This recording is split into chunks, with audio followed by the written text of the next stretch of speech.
Time for the roundtable this morning. Let me introduce this morning's panelists, Democrat Marianne Marsh and Republican Pat Griffin. Introduce the panelists like you haven't been here before. Hey, guys, how are you? Good. Thanks for joining. So you heard Rich Davies' argument this morning that taxpayers will not be left holding the bag financially if we get the Olympics. Is that a credible answer for you? Well, I think it's been clear. The governor's made it clear. The mayor's made it clear. An awful lot of people in the legislature made it clear they don't want that to happen. The budget deficit's gotten worse, not better. We're looking at $1.5 billion or more.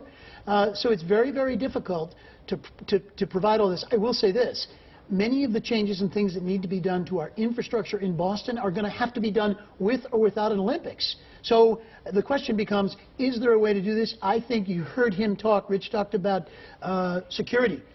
Security by the federal government is a very wide thing, and part of that involves evacuation routes. It involves getting people in and out safely. I think there's some area there that we might be able to find infrastructure opportunities. Marianne, do you think it's really possible to have these Olympics and not have taxpayers end up paying a lot more than they thought they were going to pay? Boston 2024 has a credibility problem. And trust is the hardest thing to earn, the easiest thing to lose, and almost impossible to get back. And we saw that this week about all the projects that they said were funded are not funded now. So Rich Davies and his predecessors and his successors are all responsible for what's going on with the T and the Department of Transportation right now.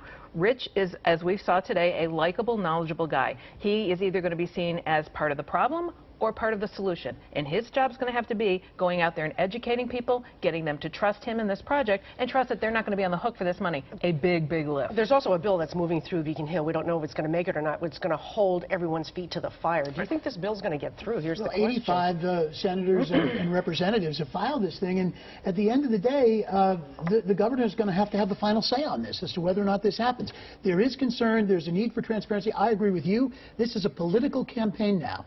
Rich Davies is good. I think if anybody can push credibility, it's him, but it is going to be a very tough lift. Well, you guys pointed to the problem earlier, which is that the rest of the state got totally ignored, and their infrastructure is horrible because of the big dig. Even somebody like me who lives in Boston, the only benefit I get from the big dig is that secret little HOV lane to the airport, okay? I love that. Wait a minute, right? what secret HOV lane to the airport? But that's where all, I mean, Richie Neal, Ways and Means, the dean of the delegation is right.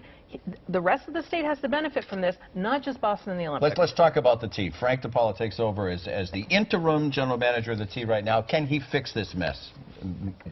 Well, I mean, can anybody fix this mess? I mean, that's the question. There is the need there now, and he clearly did a great job with the highways during the blizzard, but it's going to take everybody to fix this problem, and he's at the top of the list now. So, Pat, what's your read on it? My read is this is an economic disaster for the city of Boston. The T has got to be fixed, and we talked about this last week. The can keeps getting kicked. I think right now the problem is as budget deficits grow, the governor's made it very clear. He is not going to increase taxes. That's been a campaign pledge. The question becomes, where do you get the money to do this? It's been neglected for far too long. Governor Baker went to D.C. this week and asked the Obama administration for disaster relief money. I mean, is there financial help from the feds? Let's be clear about that, because the disaster relief money for the storms is not attached to this discussion about Homeland Security. Right. Well, and also the T. I mean, these are three separate things. I think that the answer is we will get help. As we talked about, this is successive storms, not just one. That's how FEMA usually does this. It's a complicated process. Look, Massachusetts will get help, and anyone who says there's politics being played here is likely coming from the Baker administration to try to manage expectations. The entire delegation's working on this.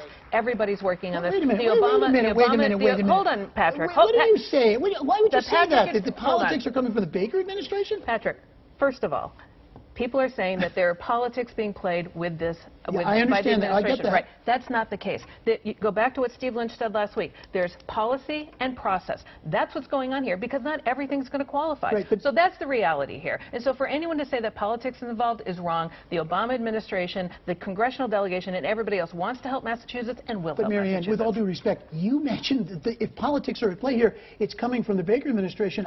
You still haven't cleared that up for me. I don't get it. It's out there that they think politics is being played, that someone thinks politics is being played. No one in the delegation thinks that, and I'm sure the Obama administration doesn't think that. The only place you can put that then is the Baker administration, who's trying to manage expectations. Marianne, your logic is not making sense to me again. Let's move to Washington. Republicans are using our Senator Elizabeth Warren to slice and dice Hillary Clinton by using the senator's voice in an ad attacking Clinton's Wall Street support. Is this fair game? Fair? Sure. Smart? No. I mean, Elizabeth Warren's going to support Hillary Clinton. She's going to campaign for Hillary Clinton. And the fact is the Republicans don't have anyone close as good as a surrogate as Elizabeth Warren's going to be, especially when it comes to the middle class. Period. End of sentence. It's pretty early to be that desperate to do this. Is this going to work, though? It's very effective. And at the end of the day, it's the drip, drip, drip about Hillary Clinton that the populist left of her party hates. Look, Elizabeth Warren is waiting. If Hillary Clinton slips on a banana peel, Elizabeth Warren's okay, in. Patrick, A, you have no idea what you're talking about when it comes to Elizabeth Warren. 1, and 2, I can't wait for the Republican primary. It's going to be so much fun. All 20 of them up there. All right, real fast. Boston City councilors are now proposing a citywide tax, 1 or 2% on all alcohol to pay for drug treatment programs. Chance of it even flying, Marianne? Smart. It will. It should. We tried a 6.25 alcohol excise tax. It was overturned by the voters in 2009. It's getting very expensive to drink in this city, but I agree with Marianne. The dollars will go toward helping people with drug and alcohol abuse. It's a challenge. We continue on the record. Stay with us.